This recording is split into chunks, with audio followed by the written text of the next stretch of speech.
كثير من الفنانين دخلوا عالم الشهرة وتخطت ثروتهم الملايين. دعونا نتعرف على أغنى 12 فنانا بالعالم العربي. وإذا كنت من محبين هذه المعلومات لا تنسى الاشتراك في القناة وتفعيل زر الجرس ليصلكم كل شيء جديد. هيا نبدأ.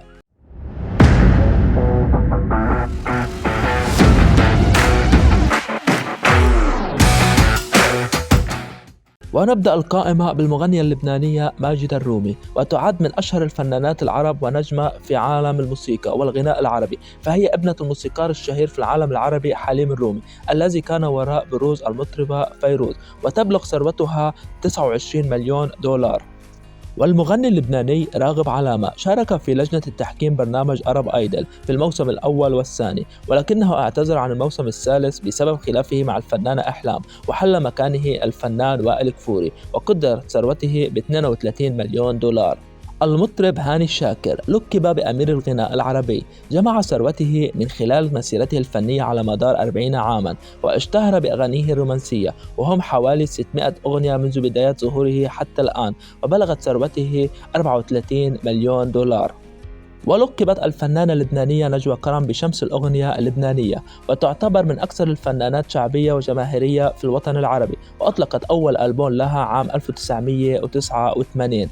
والفنانة القديرة فيروز بدأت الغناء وهي في العمر السادسة تقريبا في عام 1940، ووصل عدد أغانيها إلى 800 أغنية حتى اليوم، وقدرت ثروتها 38 مليون دولار. وجمعت الفنانة اللبنانية نانسي عجرم ثروتها خلال مسيرتها الفنية في الغناء، وحققت أعمالها نجاحا ساحقا، وقدرت ثروتها ب 42 مليون دولار.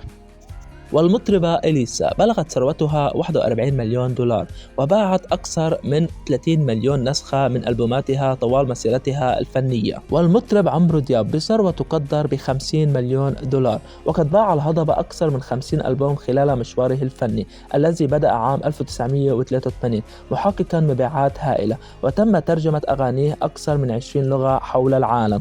والفنانة إحلام الإماراتية من أغنى الفنانات في الخليج، تمتلك مجوهرات وفلل وقصور فخمة وطائرة خاصة، فضلا عن امتلاكها 49% من أسهم شركات الطيران في الخليج، وقدرت ثروتها ب 70 مليون دولار. والفنانة هيفاء وهبي تمتلك ثروة تقدر ب 75 مليون دولار، وذلك بالرغم من مسيرتها الفنية القصيرة، حيث قدمت 6 ألبومات ودور البطولة في 4 أفلام و3 مسلسلات. ولقب المغني التونسي صابر الرباعي بأمير الطرب العربي، واختارته اليونسيف في 2015 سفيرا للنوايا الحسنة في بلاد المغرب العربي بعد تنفيذه عددا من المشاريع الإنسانية، وقدرت ثروته ب 80 مليون دولار. وحصل الزعيم عادل إمام على ثروته من التمثيل في أكثر من 114 فيلم و10 مسرحيات ليصبح أشهر ممثل في مصر والوطن العربي، وفاز الزعيم بجوائز عالمية عديدة، وقدرت ثروته ب 110 مليون دولار.